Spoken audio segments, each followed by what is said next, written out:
Inside the Birds is back. What's going on, everybody? Geoff Mosher and Adam Caplan, another Inside the Birds presented by our friends at Ocean Casino Resort in Atlantic City, the exclusive Jersey Shore resort of Inside the Birds. 1 week down, several weeks to go as Eagles training camp will enter week 2 this week. Adam, last time we spoke, we really didn't have too many practices to go through, but we had a little bit. And now we have what, like 200%? We have 3 practices by the time people hear this down the hatch. So now we noted that there is a really weird scheduling quirk. Either was at the end of this week where they go no practice 3 out of 4 days in a row. It's like no practice on a Wednesday, Thursday, and then they practice on a Friday, and there's no practice on a Saturday. It's very weird. So this will be kind of a big week just to get stacks of practices and see what happens. So last week was kind of an abbreviated week because they start in the middle of the week. So they practiced Wednesday, Thursday, had walkthrough Friday, Saturday practice, Sunday off. Today they work, tomorrow they work. Wednesday looks like a walkthrough. Thursday they're at the link. Look forward to being at that one before I fly out to Los Angeles. Friday looks like a walkthrough. On your point, Saturday's off. So basically, okay, you can't say they're off on Wednesday because it looks like a walkthrough, but that's not a practice. Yeah, so it's not real practice. Yeah, I mean, they're only going to practice 4 days this week, and I'm laughing because I'm making my jaunt to visit the Ravens. They practice 5 days in a row. I mean, they're old school. It's funny. Tomlin and Mike Tomlin of the Steelers and John Harbaugh of the Ravens. They're more old school than everyone. You have to have, by rule, you have to have at least 1 day off a week. So both teams typically practice 5 days in a row, then get a day off. Right. 4 days in a row, get a day off, and not like the Eagles, who are big sports science advocates. But I'll say this year, at least they're practicing longer. We haven't had anything under an hour and 20 for the first 3 practices, so that's an improvement in time. That is, and you wonder. It's funny because then you wonder. It's like, geez, you do this, and we'll talk about you brought your old doctor staff back. We'll get into that a little bit, but then when you have a walkthrough this Wednesday, right, which is not a real practice, as you just mentioned. Then Thursday night, you're at the link. That's great. It's awesome. You usually go a little longer. Then no practice Friday because it's the day after a night practice, or an evening practice. And then scheduled day off Saturday. It's like, wow, really? Like 3 out of 4 days, you are not doing the most you're doing is a walkthrough.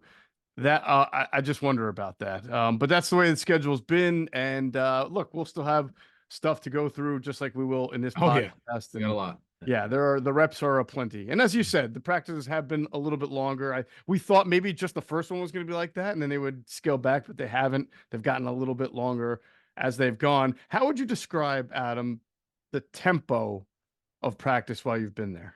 It's really noticeable because when I go to camps, I've seen camps that guys are standing around. I know coaches who I know pretty well, they hate that when they work for a club where, man, the head coach doesn't have the urgency that they have. But this one is, man, this one is high pace. The tempo is high. There's no standing around. Everybody's doing something, and that's a good thing. Look, they obviously, when you're doing 11 and 11, guys are going to be waiting to go back in the game, so they have to be on the sideline. But no, they're going quick here. The practices have been anywhere from an hour and 20 to an hour and 35, which again is longer. And I'll tell you this, the first thing you notice going to practice last week on Wednesday and the rest of the week is that this team is so much faster on both sides of the football. We'll see how it manifests itself in season when it really counts, or in the preseason, but particularly in the regular season. But man, there's so much more speed on this team. They've gotten younger. Obviously, 2 older guys retired, both sides of the football, but they are much faster. There's no question about it. Yeah, definitely. All right. In this practice, in this podcast, I mean, we will probably go shorter than an hour and 20 minutes. But yes, what we will do in this podcast is talk about what we learned offensively, what we learned defensively. We'll get into a few of the transactions. And then, of course, we'll remind you about our big Patreon relaunch, which will be, it will start on Thursday, August 1st. So that's when everybody will have a chance to sign up for the new tiers, and we will get things started. Everything will begin in August with our new Patreon relaunch, and we're excited to get into that. So we'll talk about that too. As far as being excited for Eagles training camp, we talked in the last pod ad about the most exciting day in training camp used to be the day that the pads came out. We're getting closer to that time. Do we have have they unveiled what day it'll be? It'll be this week. I just don't know which day it'll be. I Boy, how wonder if they're great going would to it? wait until the link practice to I do was it. just gonna say, wouldn't it be Yeah. great if they did that? Did they do that with Andy? Would they wait? I don't Oh, think. no way. They didn't wait till flight night to do that. Oh yeah, right. Or as I called it, Fright Night. That's when Stuart Bradley tore his ACL. That sucked. I'll never Yeah. forget that. That he was never the same, unfortunately. Hmm. He was going to be a stud, folks. Young people don't remember him, but us old heads remember Stuart Bradley. And he was so he. I mean, he was everything you wanted. Athletic, long. I mean, they were going to get that one right. It's just too bad that he got hurt at Flight Night. But Yeah. He was the so rare yeah, big Eagles linebacker who could run. I mean, he was a big dude. was And he he could run. 6'3"? Was he somewhere in 6'3"? He had to be. Yeah. Yeah. Out of He was Nebraska, big, right? and he was big on top too. Like he was Yeah. strong. Yeah. Long. Boy, that was one where you go, wow, they got the next prototypical Mike linebacker. Oops. Yeah. So yeah, so basically they've been in shells so far. Shells basically is no pads, jersey. I think they wear what they're very thin. You know, they're very whatever they wear for reinforcements very thin, but jerseys and shorts. And the players look smaller typically. Of course, Mailata does not, and Becton does not because they're huge. But anyway, uh, it it's hard. See, the coaches, you know, you talk to them in front office people over the years, and they go, "Man, there's just something." Once the pads come on, even though the Eagles won't hit, we're not supposed to hit because they haven't under Sirianni. It just it ratchets. It means things are more serious. That's probably the best way to say it. And we look forward to seeing that later this week. Yeah, absolutely. What are the name? Because now the position players are also wearing the helmet protectors, Guardian right? caps. Yeah, Yeah. the Guardian caps, right? It used to just be linemen, correct? And now they've got pretty much everybody wearing them. You know, it's interesting. Not all of them though. Most players are, Hmm. but not. It's funny you said that because I noticed. I think in Saturday's practice there were some guys who are not wearing them. Huh? I wonder what that's about. I mean, I guess it's their choice, but I just found it interesting. So, yeah. So this is they're going to practice as we said more this week, Hmm. and we were told they're not only would the tempo be faster, but it's supposed to be more physical coming up here, not just because they're on pads. Maybe this is a new thing that which they didn't get last year. Maybe they weren't physical enough, but we'll see. We'll see what that means. That the thought, as we explained last week, whether it's an elbow, you push the guy, you don't take the guy to the ground, you're not tackling. But I'm curious to see how much more physical it's going to be. And by the way, it's been ratcheted up. You know, it's been hot. You know, it's been the humidity really was down this past weekend, which is phenomenal. Yeah, And what Saturday, I got to tell you, man, it was one of those days, mid 80s, and it was beautiful, and the humidity was low, and it was a really good practice, by the way. I would say more even. We'll get into what we saw and what we've heard, what we know over the three practices. But the first practice, it was kind of odd. The offense seemed to be a little bit more ahead, and the last practice, though, it was pretty even. Both sides of the ball had their moments. absolutely. All right. Well, I'm excited that they have a practice today and tomorrow because that means for our next podcast, which will drop Thursday morning, we'll at least have two more Yep. practices to really go through and get more intel and let the people hear what we're learning. So why don't we start off with some transaction news first, Adam? There were a couple of guys who had started on different lists. We talked about NFI and PUP and things like that. So Shaq Davis did pass his physical and he was able to he was the wide receiver, free agent wide receiver that they brought in. I think he's a futures receiver guy, contract guy, right? Reserve future, right? He came from Yeah. the Saints. He's a big dude. He's 6'4". Hmm. Not the most fluid athlete. You could see that. I mean, you could see why he wasn't drafted, but he's big. I mean, he is long. So Right. if the guy can get separation, he'll have a chance to push for a spot. I'm just telling you, they got. We'll get into the receivers later, but man, there are a lot of jobs open. Though obviously the rookies should make it. The Eagles have a history of keeping the draft picks. There are very few that get cut for the first year. Hmm. But man, guys need to step up over again, it's only been 3 days, so there's nothing definitive, particularly at that position. We'll get into what we learned. It's kind of interesting, some stuff we saw, and we heard about. But when you look at it, Shaquan Davis is a guy that, look, realistically, if he does well, he could be a practice squad guy. Hmm. And they need to develop some younger players behind the two studs. So we'll see what happens. Now, different story for the undrafted free agent offensive tackle Gottlieb Ayedze, who Correct. went on injured reserve on Yep. Saturday after he was unclaimed on waivers, correct? Correct. Yeah, he was wave injured. And nobody claimed him, so he is on IR. He's a tackle, undrafted free agent, as you talked about. So, uh, and Shaquan Davis he did practice. So now when you look at it, now that he's working, he's really an X receiver because of his size, and he just got back. So we're going to keep an eye on what they do with him because they got Joe Ngata, who's another guy, Joe Ngata. I'm sorry, Joe Ngata, who was a training camp superstar last season and did not make it, but wound up being on the practice squad the whole season. He's off to a good start as well. So we'll see. Is there any, we're waiting for Austin Watkins to step up. It's a guy a lot of people are excited about. We'll see what happens. We'll get into receiver later, but as we go along here, I will tell you as we get started, the offense absolutely has got itself together. And we told people, do not worry about the offseason means absolutely nothing. The offense was struggling the offseason. We told you it meant nothing, absolutely nothing. People are besides themselves. What happened? Why is Hurt struggling? Don't worry about it. Oh, it's a new scheme. Relax. That turned out to be right. Yeah, yeah, and we always say the defense typically is ahead of the offense, and sometimes it's very glaring for the first week in practice. So I think it's probably a good sign for the offense that nobody's leaving these practices saying, "Man, the defense is so far ahead of the Correct. offense right now." So that's always a good situation. Let's talk more about the offense. Before we do that, we will hear a word from our friends at Ocean Casino Resort in Atlantic City. Go to get your game on. Go for the beers. Go for the cheers. Go for the hit and the hits. Go for the stakes and the stakes. Go to get your parlay on.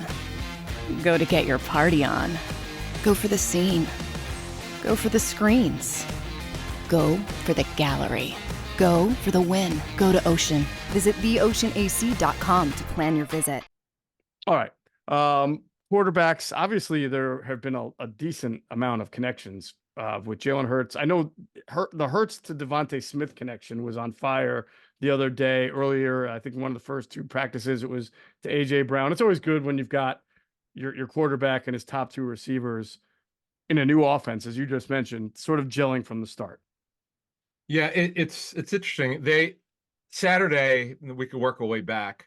Saturday should have been called the 11 personnel practice. Almost the entire everything was 11 personnel, meaning 3 receivers, 1 back, 1 tight end, which would explain kind of why Grant Calcaterra, he's clearly the 2, but you're not seeing CJ Uzama on the field, right? But we'll get to tight ends later, just to mention that as we get started breaking down the offense. Well, here's what we know. Campbell is clearly the 3. I don't think there's been no competition there. Now, Johnny Wilson, who right now I would say, again, it's only 3 practices. He's clearly the 4 right now. But the thing that stunned me is he's really playing a lot. He's lining up inside a lot. He's something I alluded to when they drafted him. Yep. When we did our podcast, I said I had heard they wanted to look at him inside. They sure as heck are. Saturday, I mean, almost exclusively inside, and I think because the taller you are, the harder it is to get separation on the outside unless you're super explosive. It's really hard. And Joseph Ngata had that problem last summer. That's why he didn't make it. Right. As good of a camp as he had, he didn't get a good enough separation. Johnny Wilson, I saw at the Senior Bowl. It's funny you mentioned this about lining up inside. He lined up a lot at the Senior Bowl inside. Now that I remember that, he did very well doing it. As a matter of fact, look at my notes here. But the only thing you worry about, and I've seen this with some other guys, I think when they brought Moma, remember Ifeanyi Moma in to play that kind of a similar flex wide receiver tight end spot, is that those tall, lengthy guys over the middle are vulnerable to leg and back injury because they get hit in the lower body. Tyree Jackson, good example, right? He had that knee injury and a back injury, I think, while he was trying to be a tight end from a quarterback spot with the Eagles. Yeah, so with Tyree Jackson, that one happened unfortunately right in front of him. He suffered a back fracture. Right. He actually went up under the goalpost, went up for a ball. I can't remember if he caught it or not, but anyway, he went up. He got up slowly, came back for like a play or two, then never came back. The rest of practice and wound up being a back fracture, and he also tore his ACL. So yeah, it's a shame because they were going to get that one right. He was making the roster if he had not gotten hurt. This was like an unreal story, not to level Mailata, but he successfully made the conversion. He showed he can block, but you know, he was never quite the same after the injury. Then Jacob Harris, by the way, also getting a run there. He's number 46. He's finally healthy. The Rams loved him before he tore his ACL. He looked like he was going to be a hybrid player. Now he's only receiver here. In fact, they had one formation in Saturday. It's pretty cool. Wilson lined up as the slot, and Harris was the X. And remember, Harris is a sort of hybrid player. He's a receiver now, but he's just under 6'5", and he's healthy now, and he could run.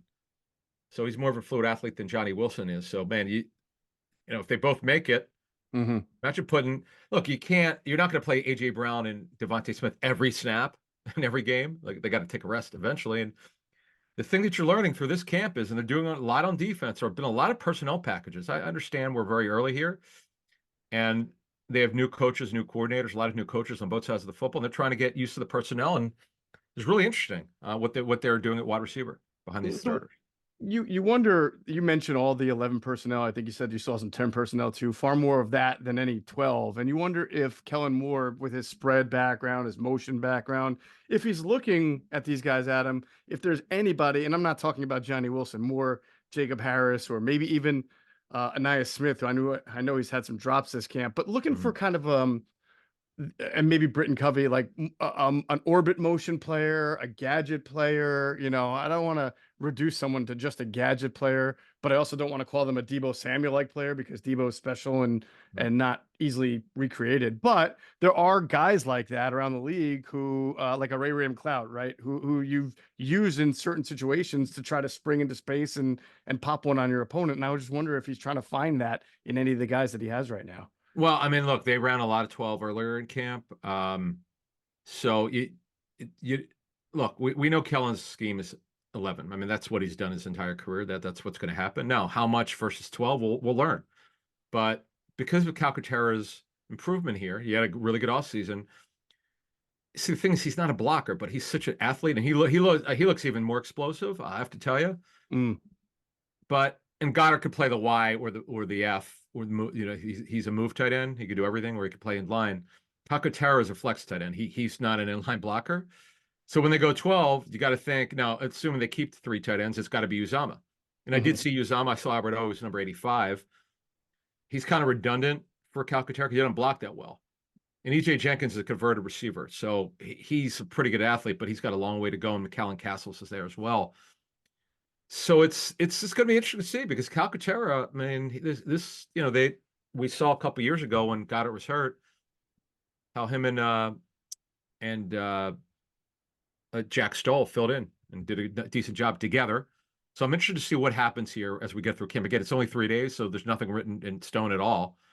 But we know this, Calcaterra's look really good, and I'm interested to see how they expand his role.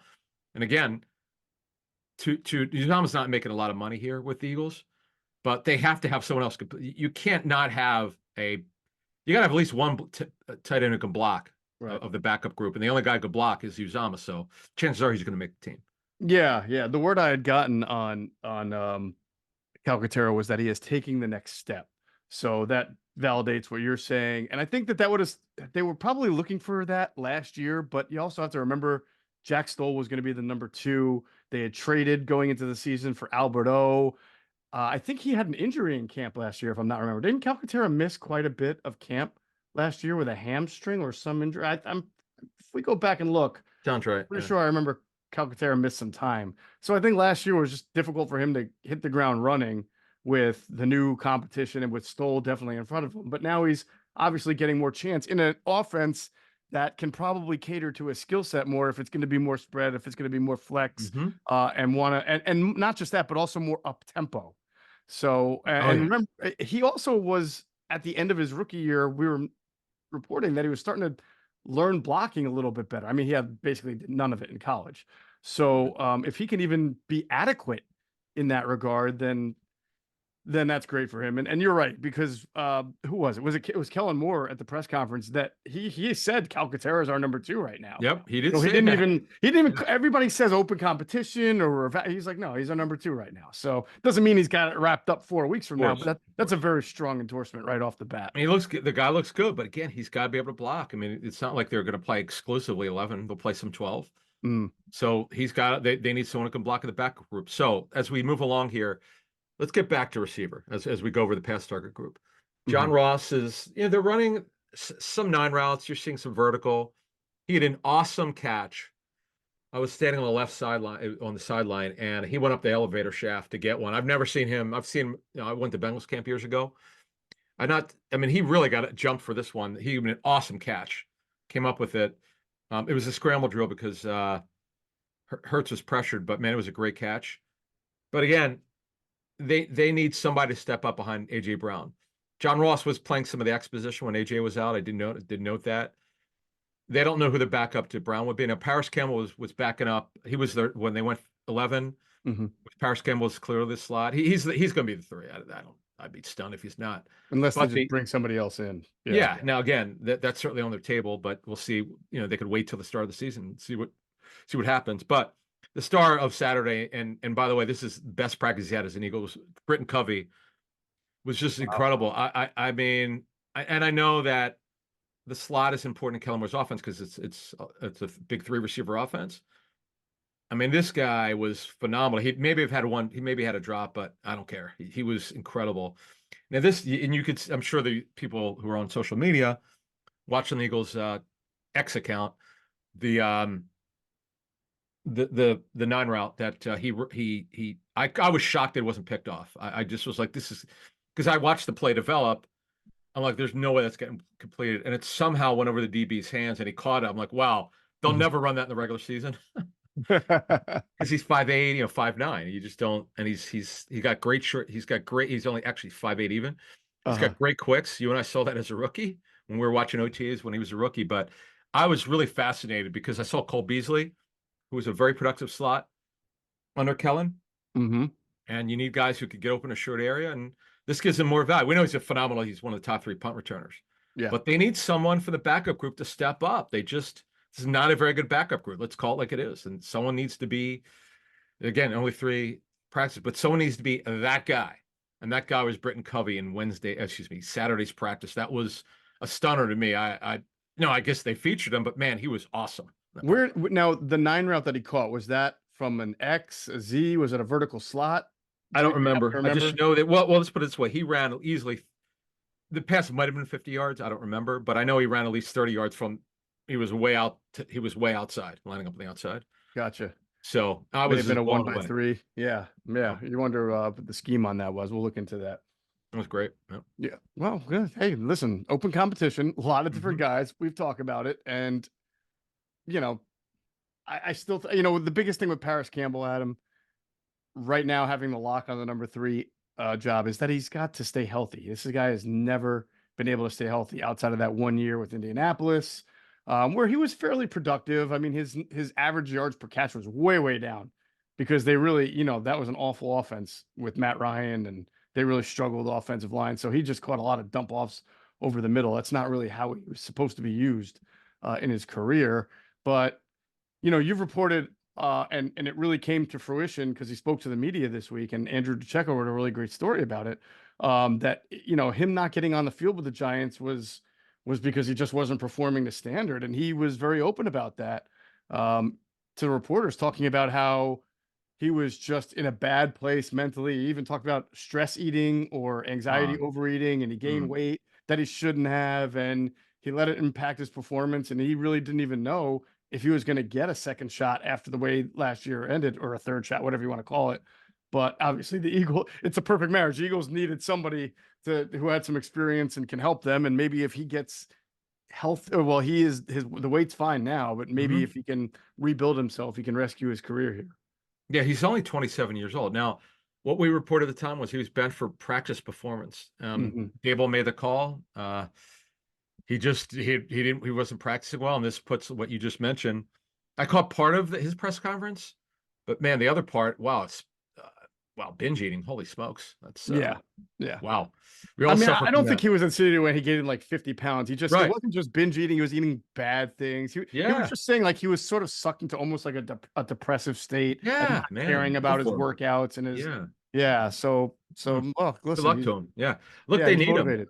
Yeah, I would put his roster spot. Excuse me, his being the number 3 in a very late pen, not dark pen. I'm with you on that, because based on what we were told, I mean, and what you just talked about, it's not a guarantee he's going to regain what he once was. And by the way, I mean, he's been hurt for so many, he's been hurt a lot. Right. But man, they really need him because they just are so light at the backup receivers spots, all three of them, inside out in the two outside spots. They need somebody to be the man, and Parrish Campbell right now would be it. John Ross, we will see if he expands his role this week. And Covey, I just, like you were saying earlier, maybe we get it. He's a slot receiver. Maybe he's trying to free him up. Maybe because he caught the ball, and I'm glad you brought up kind of the way that the formations were going, because he didn't just catch it inside. They moved him around.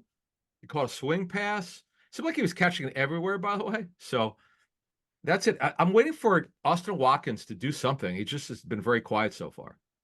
Yeah, we'll see. He really lit it up in the preseason games. I don't think anybody was talking about Austin Watkins until the preseason games last year. So we'll see when he gets those more opportunities and more reps. Let's go to the offensive line, because there's some positives and negatives here. I'll give you a positive tidbit I picked up. Is that Cam Jurgens, and we're really just without pads on, right? You can't evaluate all the sorting and everything and blah, but the movement.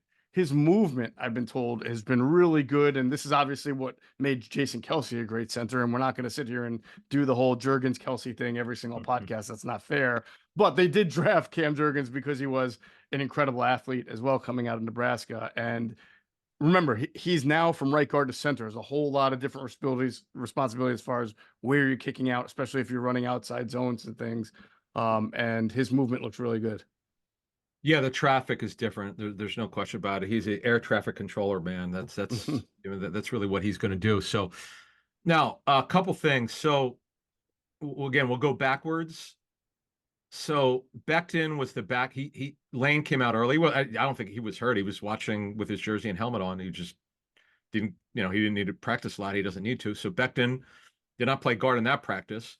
He was filling in the first practice at left guard for Dickerson, and a lot of the second practice, because Dickerson was limited, didn't get a lot of snaps. And then Saturday, Dickerson was back full time at left guard.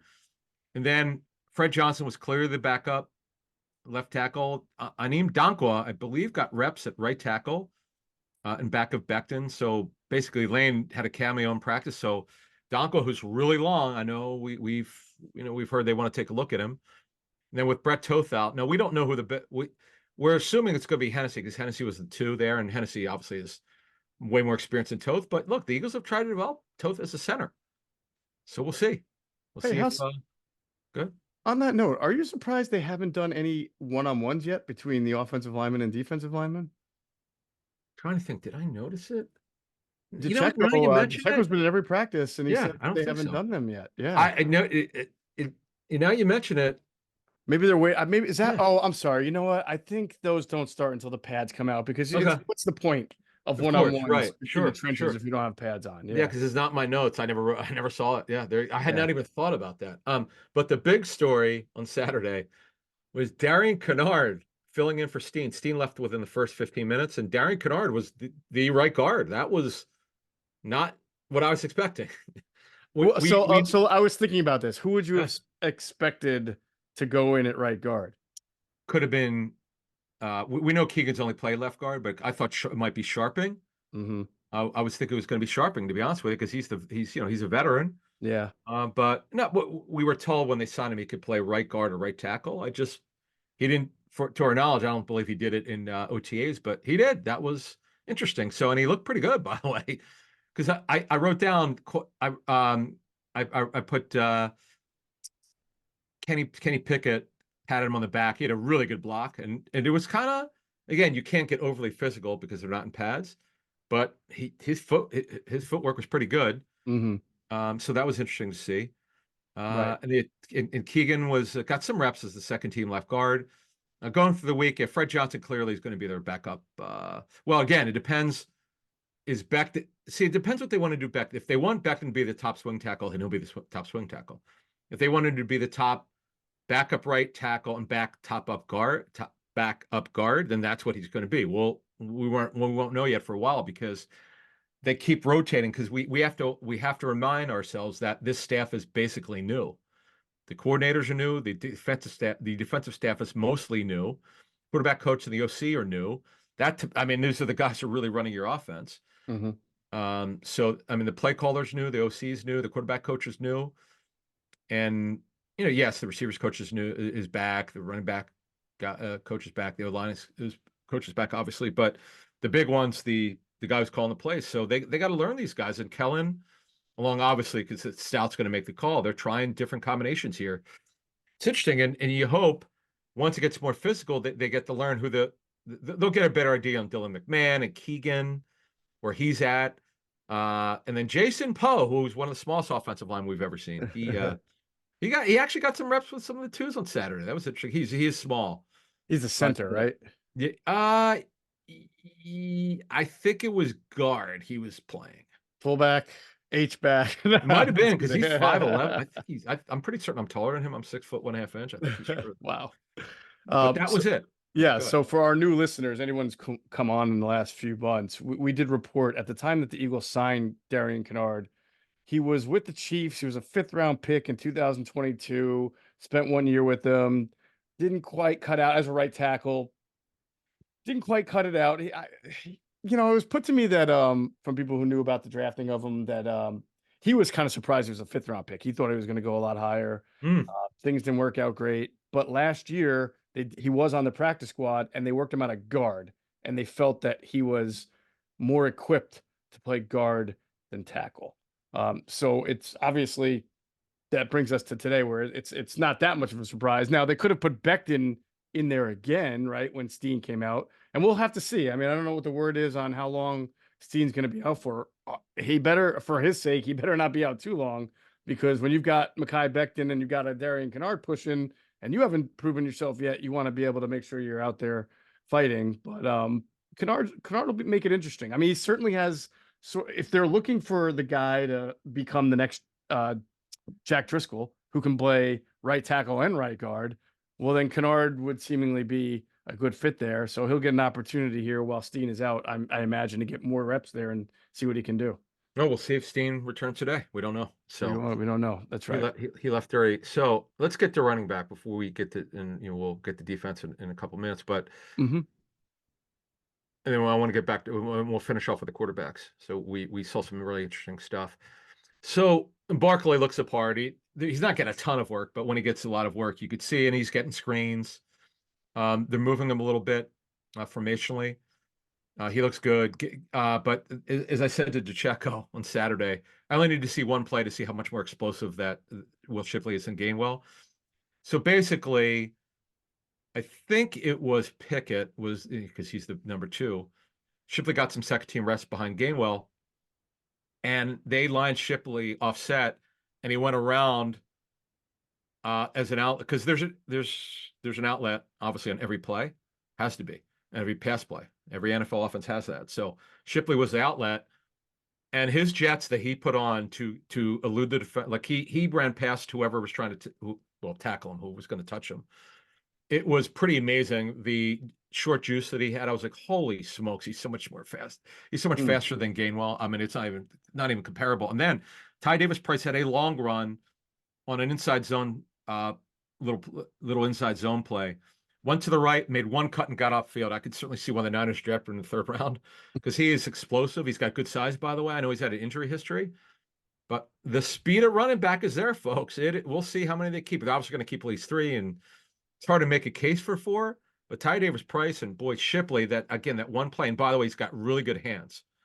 Yeah. Did you happen to notice on the catch you saw, was he sort of just leaking out to the flat, or was he even running? Was he running over the middle at all? Like a no, he ran across. He let's say he was lined up on the right, and he went behind Pickett's back as an outlet to the left side, and Pickett checked it down. Got it. And then, man, he put the Jets on it. He shifted. He made an unblocked defender miss. I was like, whoa, that was nice. You don't see Gainwell also had a good practice Saturday. But that was the first time all camp that I really noticed Shipley, and he also got more reps with his second team that he did the first 2 days. So again, Gainwell's clearly the 2 to be totally clear, but it doesn't mean Shipley can't cut into his role. Right. We know Gainwell's a good blocker, like of their group, but he's not an elite blocker. So I wonder if Shipley could get some work on 3rd down this season. We'll see. But yeah, we'll have to see A, the pass protection that you just mentioned, B, not just catching the ball, but I know that, we reported when they drafted him, they felt like he could be someone who can run a few routes from that running back position, which again, in this new offense, spread offense is pretty important if he can create some mismatches against linebackers. So I imagine when the pads come on, we'll get to see some opportunities there. And as the practices start to stack up, but if this guy shows that he can line up in the slot or even from like running Texas routes or angle routes, if he can do that, that might be a good way to cut into the Kenny Gainwell workload right there. I mean, I'd love to see what was the play Cosell told us about. It was when Sanders caught that deep route against the Vikings in like 2020, maybe. Mm-hmm. Oh, Um, H seam. H seam, yeah, Yeah. H seam. Yep. Like Shipley on Miles, let's throw out what he's done with the Panthers, which he's been terrible for the Panthers, but the Eagles, he's certainly pretty good. Mm-hmm. Miles, remember, he didn't catch the ball out of Penn State, but he really showed he could catch it here. Yeah. Shipley can run, man. I think Shipley's got better long speed, I believe, than Miles. Mm. So we'll see. Again, we're a little forward thinking. Quite frankly, there were two teams we spoke to after the draft because we were getting opinions on Shipley. They thought that fourth round was too rich for them, for the teams we spoke with. But hey, yeah, it's early, but he certainly has flashed a little bit. Shipley has. I always feel that running backs, they get certain, right, but once you put them into certain systems, I don't want to say the scouting report goes out the window, but if you get a running back in a nice favorable system that with a lot of weapons and creates mismatches around him, you can get a lot from who's the guy who was unbelievable for a few years out of Northern Iowa? David Johnson, right? Oh yeah, Right. he got I don't think he was a great athletic tester by any stretch of the means, Wasn't. but he was in a really good offense that was tailored to he could catch the ball and he could create mismatches, and he had like 3 amazing years before he came back to earth, and I'm sure he had some injuries too. He But did. that's what I mean. It's like sometimes the scouting reports at that position go out the window if you get a guy in the right offense. Yeah, he he had a good Senior Bowl. I actually met him there. Nice guy. Mhm. But look, in the end, there's a lot more speed on this team, and not everyone can make it. The thing is, and you learn this about Kellen Moore, he's going to have to manufacture some stuff Mhm. as well because the backup group, again, you can't play AJ Brown and Devontae Smith every snap.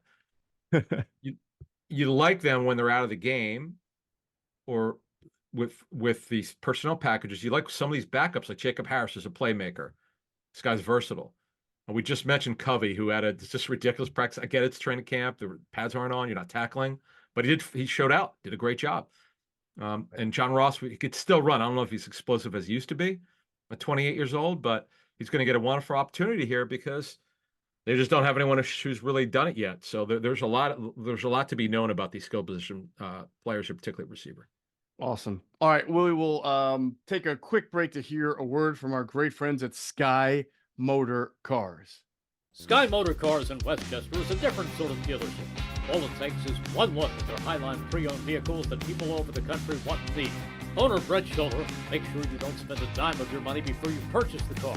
Sky Motor Cars allows you to make all the decisions regarding your next vehicle. At Sky Motor Cars, you never have to spend more than necessary. Visit SkyMotorCars.com today or call 610-918-7225.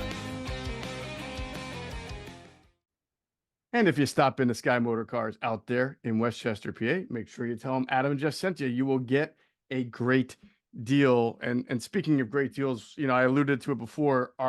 It's Thursday. Our Patreon relaunch will happen. You'll be able to sign up for the new tiers. And just a quick recap / preview of what we've been talking about with these new tiers. Tier 1, the $8 tier, it stays the same. You get the bonus Chalk Talk podcast. You get the twice monthly Ask ITB live stream. You get access to our Discord channel, very active on Discord, always talking birds on the Discord channel. And of course, early intel that we get, we put it right away. Contracts, transcripts, any early intel we get, we put it right there on the channel for anybody. That's tier 1. Tier 2 is $12 a month, which is only $4 more. And you get everything in tier 1. Plus, you're going to get every single podcast and every single Inside the Birds produced show uploaded immediately after recording to the channel with no advertisements whatsoever. So every single show on Inside the Birds platform, you will have it earlier and you will have it without any advertisements. It's a great deal, and we know people love ad-free podcasts. And on top of that, we're going to do a monthly Ask an Eagle live stream. You're going to join a chat room with us, a Zoom chat room, and get a chance to talk directly to a former Eagles player, coach, or front office exec. Could even be a current player, coach, or former exec if we're able to get one of those as well. So that is the Ask an Eagle monthly live stream, 12 of them, 12 months. That's a year-long thing. And then, of course, tier 3, everything in tier 1 and tier 2. And additionally, during the season, we're going to bring Greg Cosell into a live chat room, and you're going to get a chance to talk directly to Greg and ask him any question, a scouting question, of course, or a tape question, a scheme question. You'll get to ask the question and have it answered by Greg Cosell himself.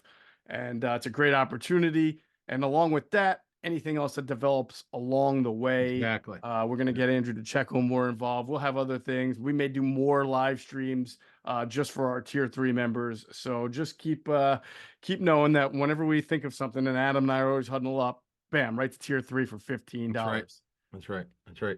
And yeah. Oh, Now, just last thing real quick, Adam, I don't want to bury the Good. lead here. If you Yeah. sign up for a year-long Right.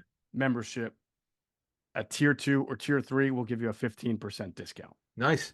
And understand, on YouTube, we don't control, because those YouTube has their own ads. You have to be a YouTube premium member to not have their ads, because when you watch YouTube, every like 5 minutes they've got, the ads come up.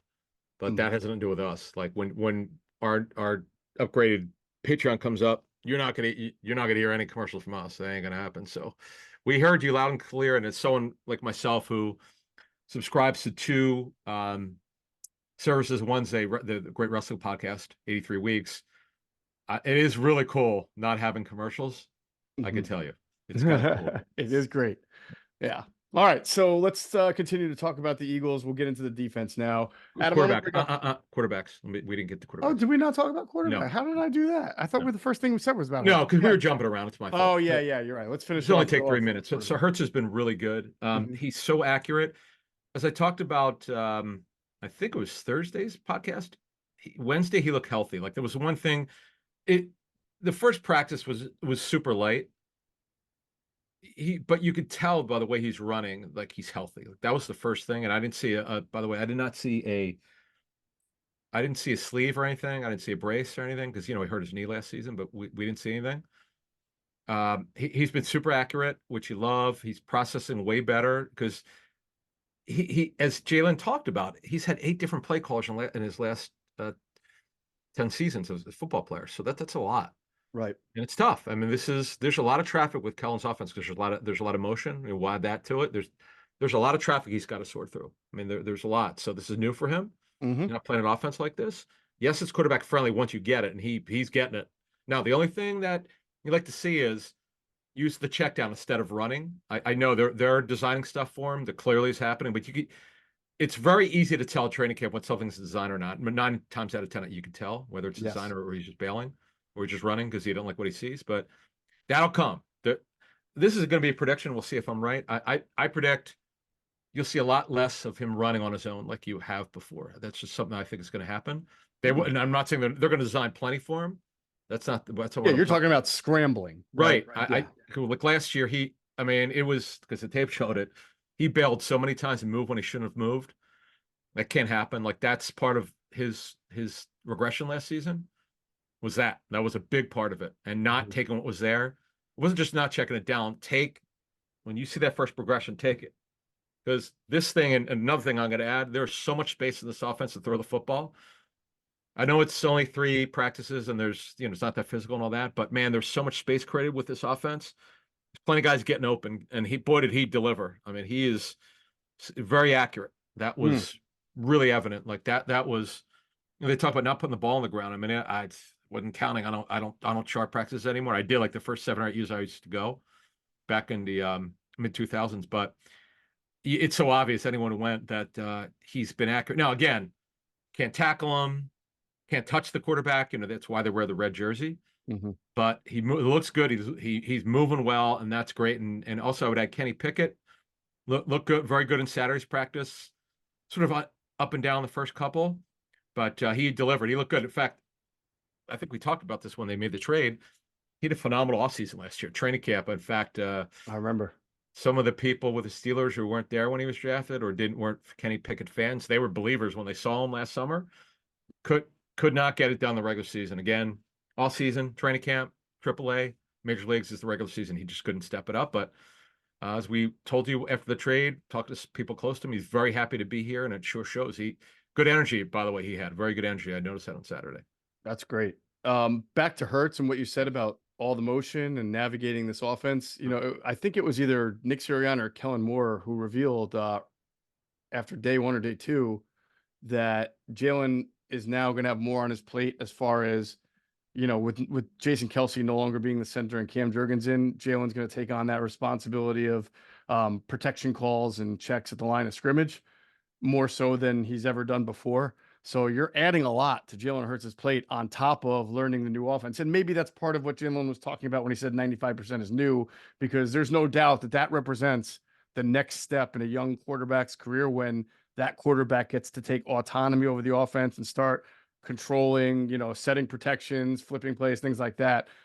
So that is a big part. And I'm really curious to see as camp goes on, and then when the pads come out, and as Vic Fangio starts to learn more about what he's got, he's experimenting now, trying to get guys and seeing different roles.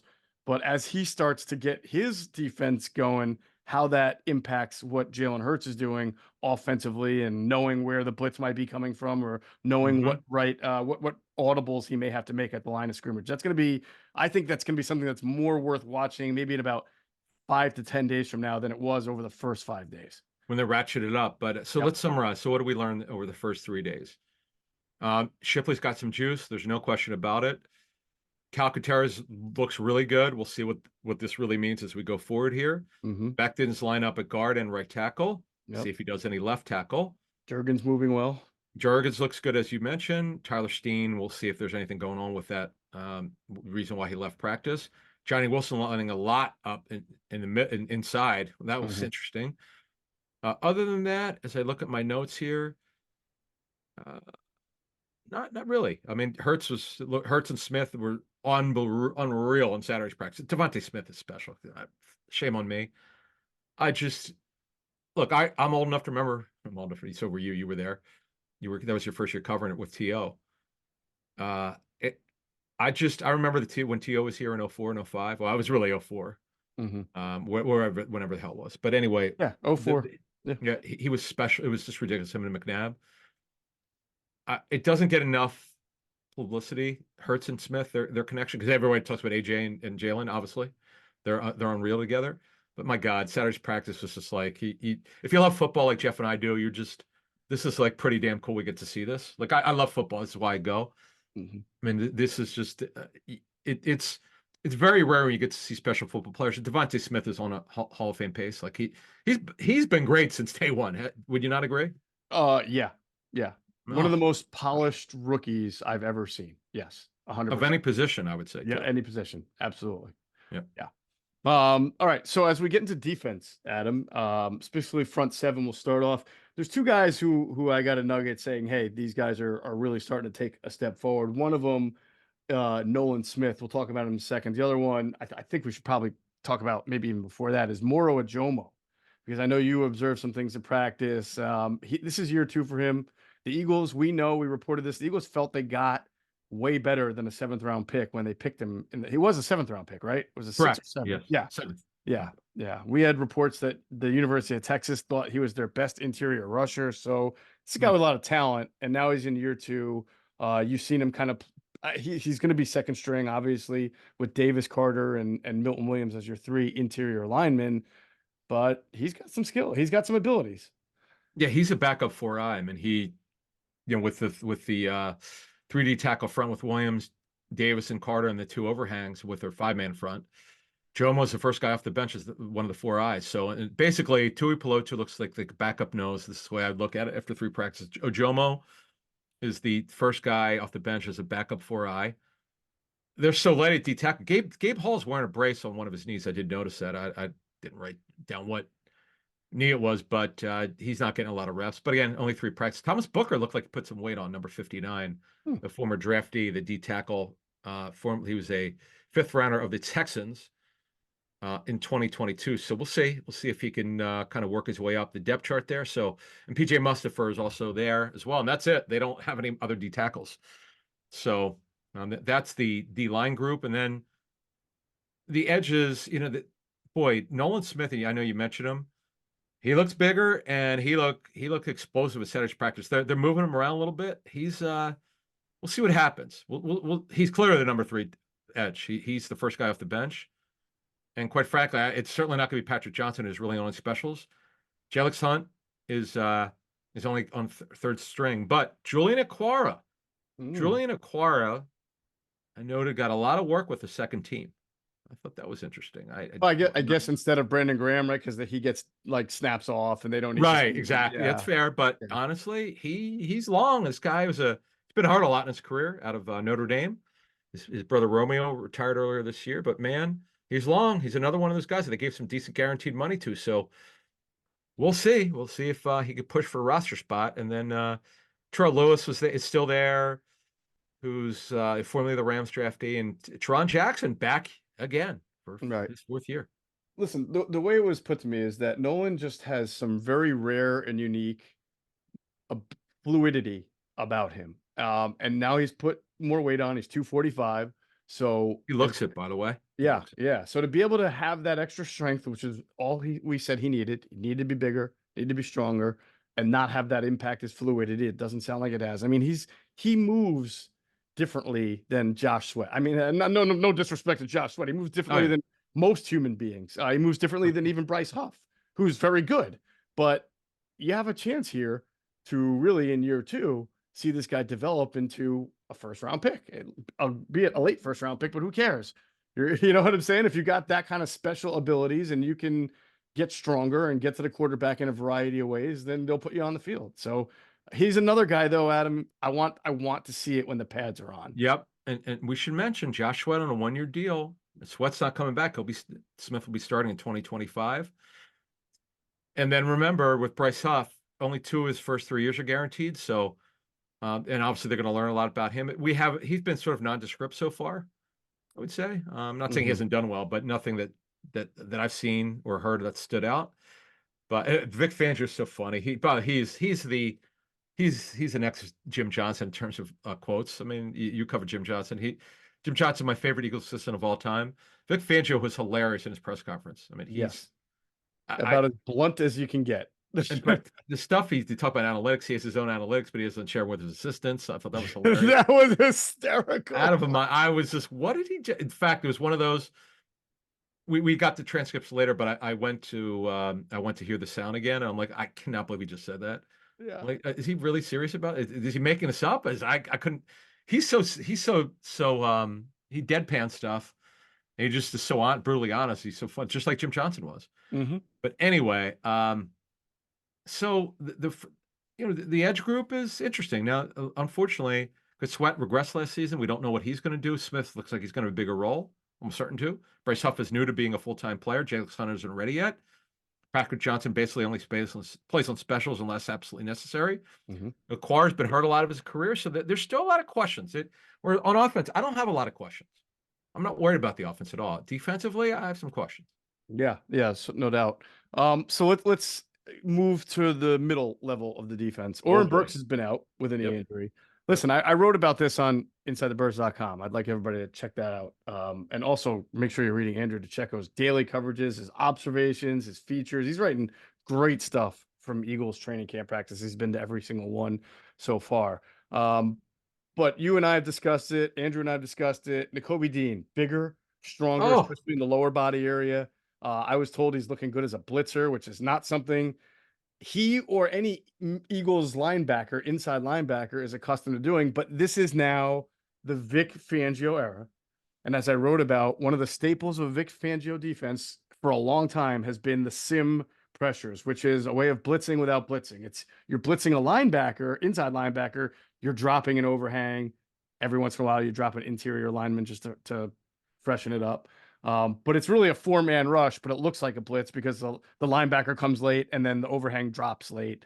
And that's supposed to confuse quarterbacks, right? It's supposed to be like this part of the deception and disguise part of the Vic Fangio defense. So Nakobe Dean, Devin White, and Zach Bond, the three guys getting the most looks. What do they all have in common? They're all pass rushers, more so than anything. I mean, Nakobe Dean was more of a pass rusher at Georgia than he was a dropping linebacker. And we already know Bond was an edge linebacker, edge rusher in college. And we know that Devin White's best years came when he was blitzing in Todd Bowles' defense. So, you know, the answers to the test are there. They got these three guys who all have blitz abilities. And for the first time in a long time, Adam, I think we're going to see that, like, when the real games happen. I think you're going to see inside linebackers going after the quarterback. You might remember, folks who've been with us a while, we say this every year. Coaches love inside backers who can rush. There's just a bonus. Not that that's their number one job. It's not. The edges in this scheme, edges in the scheme are big. They're the guys who are going to get upfield. But Zach Bond's an interesting player. So right now, I would, based on the snaps, based on my notes here, White's clearly had the most snaps. I'm putting this in pencil because it's only three practices. You never know what's going to happen when Burks comes back. I know Greg Cosell, a very big fan of Burks based on his tape evaluation. Dean had this unreal blitz. He basically shut the play down. They had 11 on 11. He got in the backfield before Hurts could throw the ball. They just got back there and they blew the play dead. I mean, it was, and so you talked about his lower body. I would slightly disagree. It's his lower and upper body. He looks like you would not even recognize him. You would think someone else is in his body. He's that much thicker. I was like, wow, is this Nakobe Dean? What did he say his weight is? I did not hear what Nakobe Dean said his weight was up to.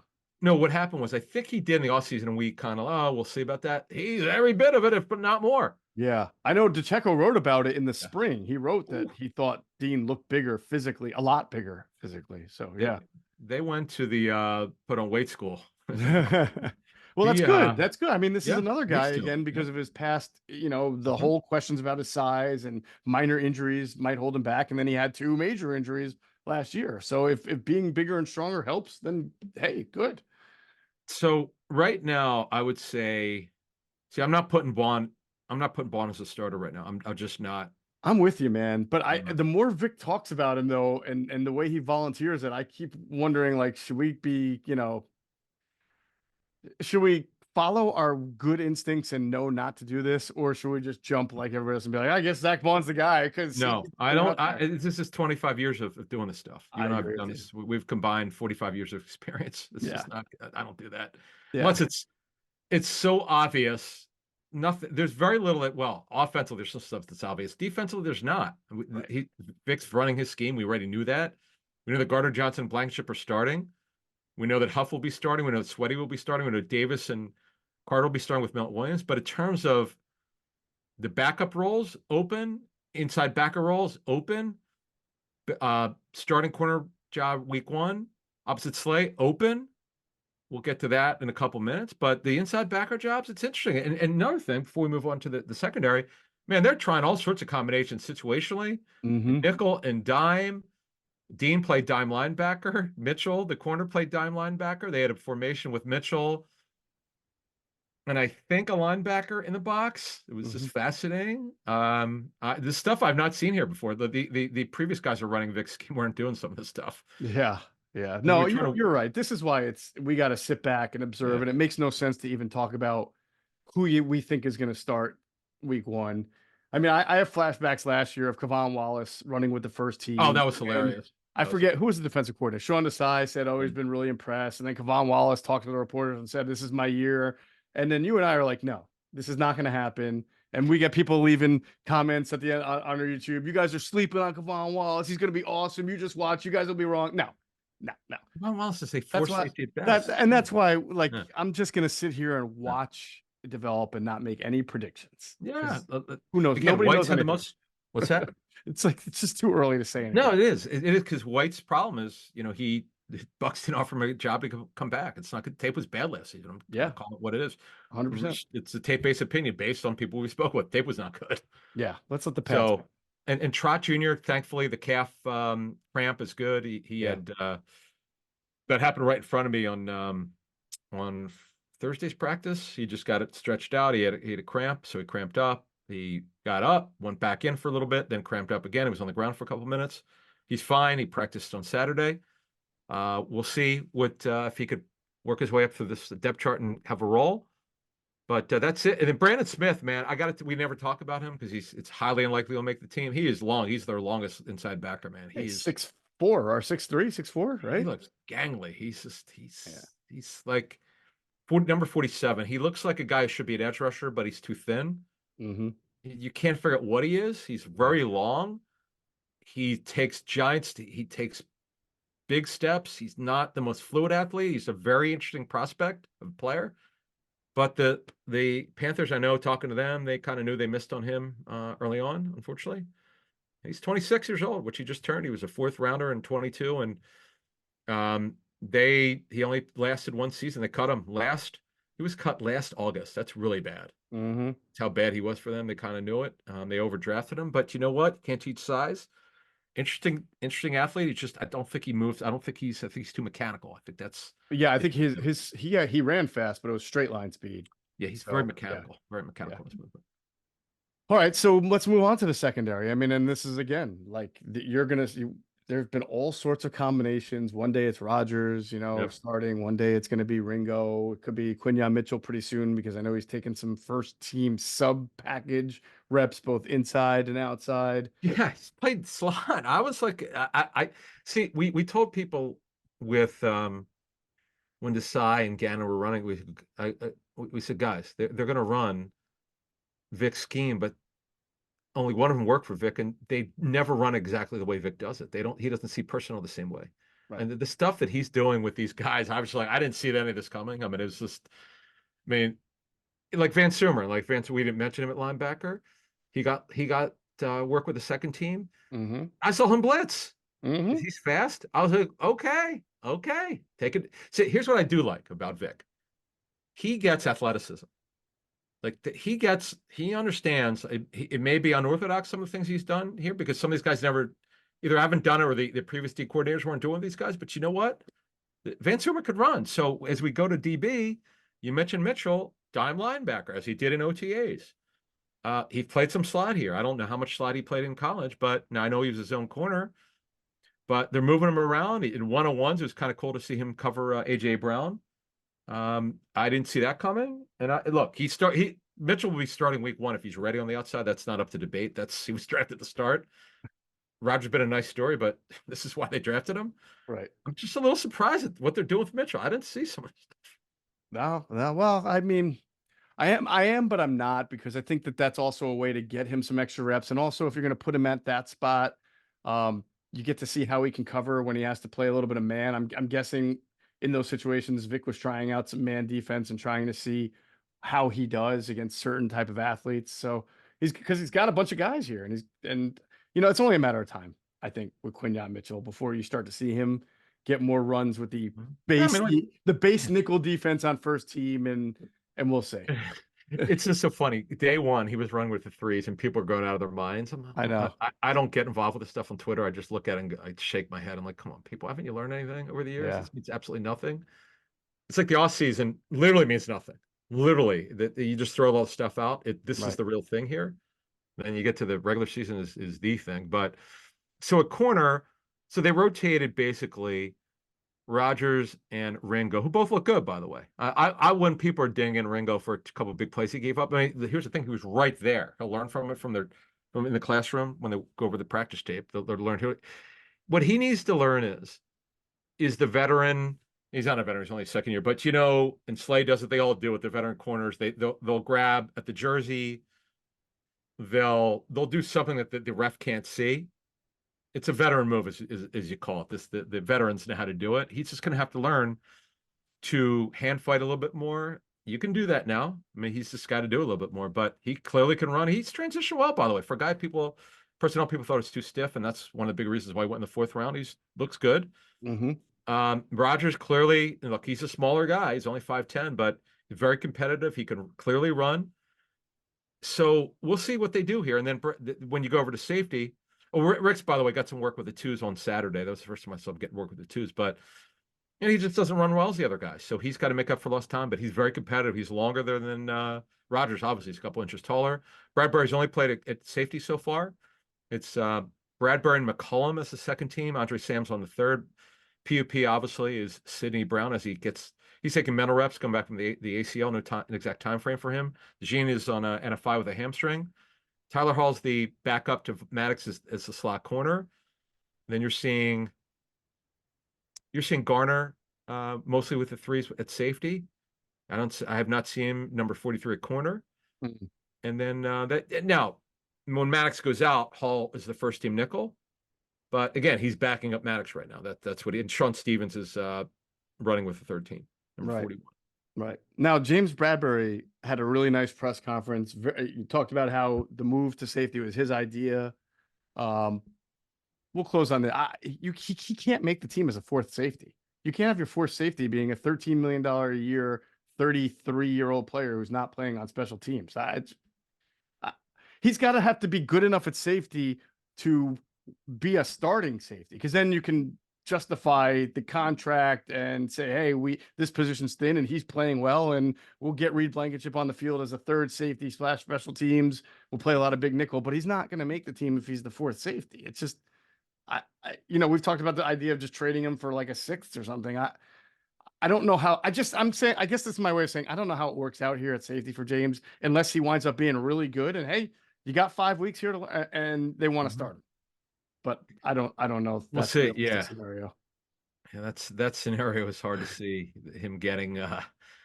But again, he's only had 3 practices, so we'll see. His press conference is pretty interesting. Job is way down the depth chart. He's a great special teams player. McPherson's working his way back, looks to be third team reps. Mario Goodrich is still in. Perry Nickerson is way down the depth chart, who they signed in June. It's pretty much it. We just covered about 60 players. 70.